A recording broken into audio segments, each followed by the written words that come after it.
প্রিয় শিক্ষার্থী বন্ধুরা, তোমরা যারা ইউনিভার্সিটি অব গৌড়বঙ্গ বিশ্ববিদ্যালয়ের অধীনে বিভিন্ন কলেজে BA fifth semester pass course অর্থাৎ জেনারেলে পড়াশুনো করছো, তোমাদের fifth semester sociology general DSE 1 এর সম্পূর্ণ সাজেশন নিয়ে আজকের এই বিশেষ ভিডিওতে বলা প্রশ্নগুলি অবশ্যই তুমি খাতায় লিখে নাও। এই প্রশ্নগুলি তুমি যদি এখন থেকেই খুব ভালো করে রেডি করো, তাহলে এখান থেকে পরীক্ষায় 100% নিশ্চিত কমন পেয়ে যাবে। ভিডিওটি ভালো লেগে থাকলে অবশ্যই একটি লাইক করো এবং পরবর্তী ভিডিওর নোটিফিকেশন সবার আগে পাওয়ার জন্য চ্যানেলটিকে সাবস্ক্রাইব করে রাখতে একেবারেই ভুলো না। তাহলে শুরু করা যাক আজকের ভিডিওর মূল আলোচ্য বিষয়।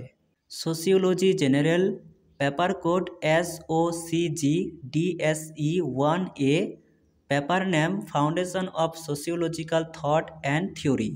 তোমাদের লিখিত পরীক্ষা মোট 32 নম্বরের হবে এবং পরীক্ষার সময় থাকবে 2 ঘন্টা। তোমাদের মান 8-এর 4টি প্রশ্ন লিখতে হবে। 1. মার্কসের শ্রেণী ও শ্রেণী সংগ্রাম তত্ত্বটি সমালোচনামূলকভাবে বিশ্লেষণ করো। 2. কার্ল মার্কসের রাষ্ট্র সম্পর্কিত তত্ত্বটি আলোচনা করো। 3 পর্বে ডিপি মুখার্জির ভারতবর্ষের ঐতিহ্য ও সামাজিক পরিবর্তনের ব্যাখ্যা দাও। 4. জাতি ও উপজাতির মধ্যে সম্পর্কের উপর জিএস ঘুরের ধারণা আলোচনা করো।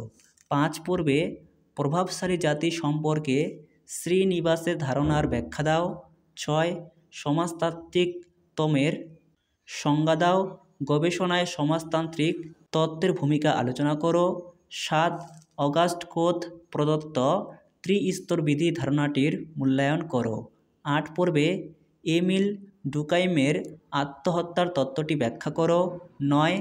ম্যাক্স ওয়েভারের কর্তৃত্বের ধারণা এবং প্রকারভেদ আলোচনা করো। 10 পর্বে ঘুরের জাতি ব্যবস্থার ধারণাটি ব্যক্ত করো। 11.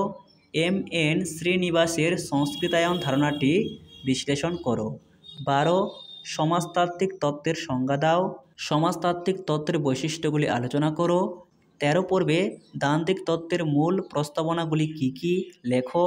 14 এবং সর্বশেষ প্রশ্ন, সমাজতত্ত্বের বিনিময় তত্ত্বের মূল বক্তব্যগুলি কী কী লেখো।